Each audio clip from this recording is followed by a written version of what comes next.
परशुराम हा एक वैदिक ऋषी व अष्टचिरंजीवींपैकी एक मानला जातो. परशुराम यांचा जन्म ब्राह्मण कुटुंबात झाला असला तरी त्यांचे गुण क्षत्रियांसारखे होते. भृगु कुळातील जमदग्नी व रेणुका यांचा हा पुत्र परशुराम. हा भृगु कुळातील म्हणून भार्गवराम असंही परशुरामाचं नाव रूढ आहे. हा विष्णूचा अवतार, शिवाचा भक्त होता. पौराणिक कथेनुसार परशुरामाचा जन्म पृथ्वीवर होणारा अन्याय, अनिती व पापकर्म नष्ट करण्यासाठी झाला. जन्माच्या वेळी त्यांचं नाव राम हे ठेवण्यात आलं. पण भगवान शंकरांनी परशुरामाच्या कठोर तपाने प्रसन्न होऊन त्यांना अनेक अस्त्रशस्त्र प्रदान केली. परशु हे त्यापैकीच एक प्रमुख शस्त्र.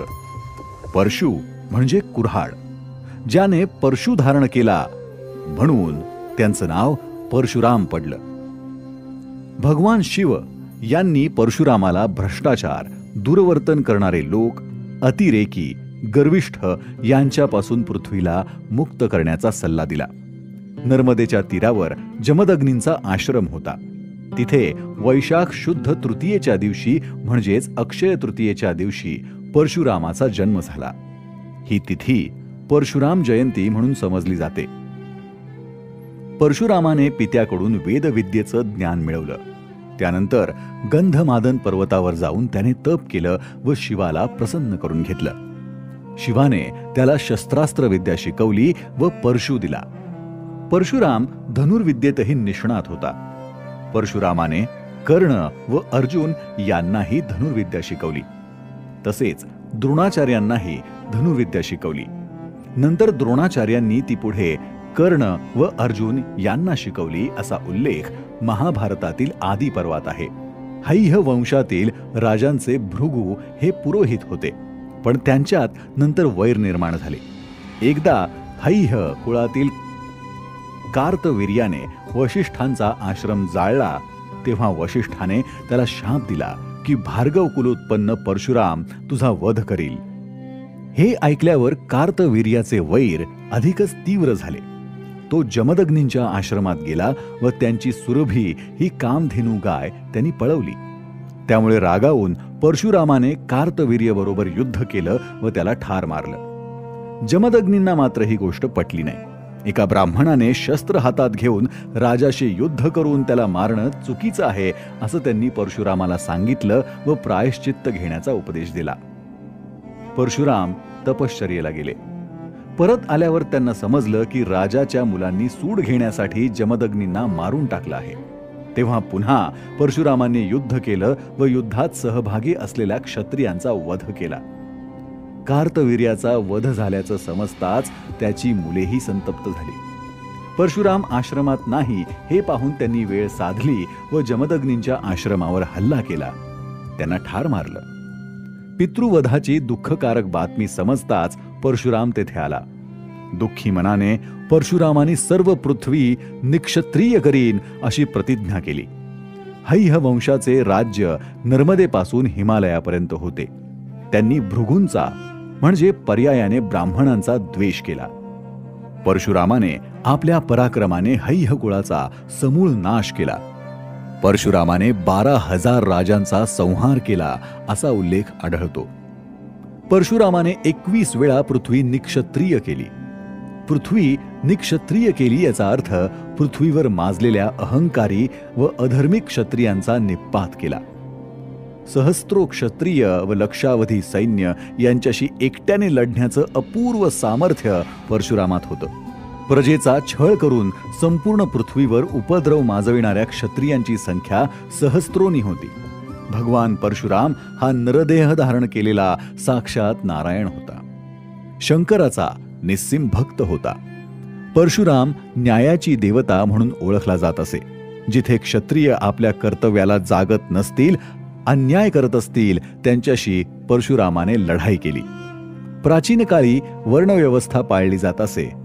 राज्य सांभाळणे, त्याचे रक्षण करण्यासाठी लढणे ही कामं क्षत्रिय करीत.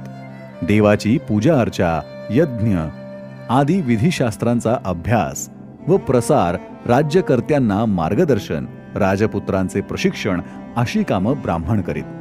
त्यामुळे ब्राह्मणही अभ्यासासाठी शस्त्र शिकत. परशुरामही सर्व अस्त्रशस्त्र शिकले होते व त्यात पारंगत होते. क्षत्रियांचा संहार केल्यामुळे सर्व पृथ्वी परशुरामाच्या ताब्यात आली. हत्येचं पातक दूर होण्यासाठी परशुरामाने यज्ञ आरंभिला. या यज्ञात प्रमुख ऋत्विक कश्यप याला यज्ञ दक्षिणा म्हणून त्याने सर्व पृथ्वीचे दान केले. त्यानंतर कश्यप परशुरामाला म्हणाला की ही सर्व भूमी आता माझ्या मालकीची आहे, तू आता दक्षिणेकडे जा. महाभारतातील आदी पर्वात असा उल्लेख आहे. ही आज्ञा मान्य करून आर्यवर्त सोडून परशुराम महेंद्र पर्वतावर वास्तव्यासाठी निघून गेला.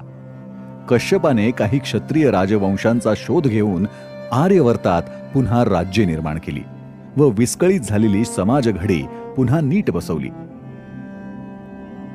परशुरामाने कश्यपास सर्व भूमीचे दान दिल्यावर पूर्वेकडील महेंद्र पर्वतावर जाऊन त्याने तपश्चर्या केली. सर्व पृथ्वी दान केल्यामुळे वस्ती करता भूमी हवी म्हणून पश्चिम सागराच्या तीरावर उभे राहून त्याने वरुणाची प्रार्थना केली. वरुणाने त्याला नवी भूमी दिली. परशुरामाने आपल्या पराक्रमाने समुद्र मागे हटवला. भरूच पासून केरळपर्यंतचा प्रदेश निर्माण केला. असेही म्हटलं जातं की परशुरामाने आपला परशु दक्षिणेकडे फेकला व त्यामुळे शूरपारक प्रदेश निर्माण केला. सध्या शूरपारक हे ठाणे जिल्ह्यातील सोपार आहे. ते परशुराम क्षेत्र मानले जाते. असंही म्हटलं जातं की एकदा दान केलेल्या भूमीवर आपला हक्क नाही, मग तपश्चर्या कुठे करायची. आपला स्वतःचा प्रदेश असणं आवश्यक आहे. म्हणून आर्यवर्ताचा प्रदेश मागे टाकत परशुराम दक्षिणेकडे आले. सह्याद्रीच्या पर्वत रांगांवर अरबी समुद्राच्या फेसाळ लाटा आदळत होत्या. वशिष्ठीच्या शीतल जलाने व महेंद्रगिरी पर्वताने परशुरामांना मोहित केले. या प्रदेशात परशुरामांनी प्रतिसृष्टी निर्माण करण्याचा निश्चय केला. सह्याद्रीच्या पर्वतरांगांना धडकणाऱ्या अरबी समुद्राला त्यांनी थोडासा भूप्रदेश दे अशी विनंती केली, पण गर्विष्ठ सागराने त्यांची विनंती नाकारली. चिडून परशुरामांनी आपल्या धनुष्यातून 14 बाण अरबी समुद्रावर सोडले. अरबी समुद्र उत्तरेकडील कच्छ पासून कन्याकुमारीपर्यंत 5-6 योजने मागे सरकला. त्यातून प्रवाळयुक्त लाल जमीन वर आली. या प्रदेशास कोकण म्हणून ओळखलं जातं. असं म्हणतात एकेकाळी या भागामध्ये नागवंशीयांची दाट वस्ती होती. मात्र जंगलातील हिंस्त्र श्वापदे व समुद्राच्या अजस्त्र लाटा यामुळे हा समाज भयभीत होता. सततच्या भीतीमुळे त्यांनी देवाचा धावा सुरू केला.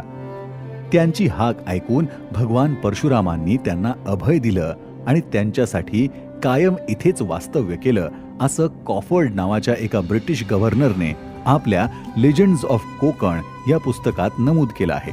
अशा प्रकारे नवी भूमी संपादन केल्यावर त्याने अनेक ब्राह्मण कुळे उत्तरेतून आणली व अपराध प्रदेशात म्हणजेच कोकणात त्यांच्या वसाहती निर्माण केल्या. या नव्या भूमीस पुढे परशुराम क्षेत्र असं नाव मिळालं. येथील ब्राह्मणांचे परशुराम हे कुलदैवत समजले गेले. यानंतर परशुराम तप करण्यासाठी पुन्हा महेंद्र पर्वतावर निघून गेला. अनेक क्षत्रिय कुलांचं परशुराम हे दैवत असल्याचं दिसून येतं. यावरून असं म्हणता येईल की परशुरामाने क्षत्रियांचा संहार केला असला तरी त्यांनी दुष्ट क्षत्रियांनाच मारलं. त्यांच्या अलौकिक कृत्यामुळे त्यांची गणना विष्णूच्या दशावतारात झाली असावी. ब्राह्मण आणि योद्धा अशा दोन्ही रूपात परशुरामाचा हा अवतार शक्तीचं संतुलन व धर्माचा विजय करण्यासाठी कार्य करताना दिसतो. कृतीतून कर्तव्याचं पालन करणं किती महत्वाचं आहे याची जाणीव या अवतारातून होते. परशुरामाला अमरत्व प्राप्त असल्याने आजही जगात त्यांचं अस्तित्व पाहायला मिळतं असंही मानतात. याशिवाय परशुरामाचे भूतलावरील वास्तव्य पाहिल्यास रामायण व महाभारत या दोन्ही पुराणात त्यांचा उल्लेख आढळतो. रामायण हे त्रेतायुगात तर महाभारत हे द्वापर युगामध्ये घडलं होतं. पृथ्वीच्या निर्मितीपासून एक युग म्हणजे साधारण लाखो वर्षांचा कालावधी असतो. त्यानुसार परशुरामाचे अस्तित्व अनादी काळापासून टिकून आहे.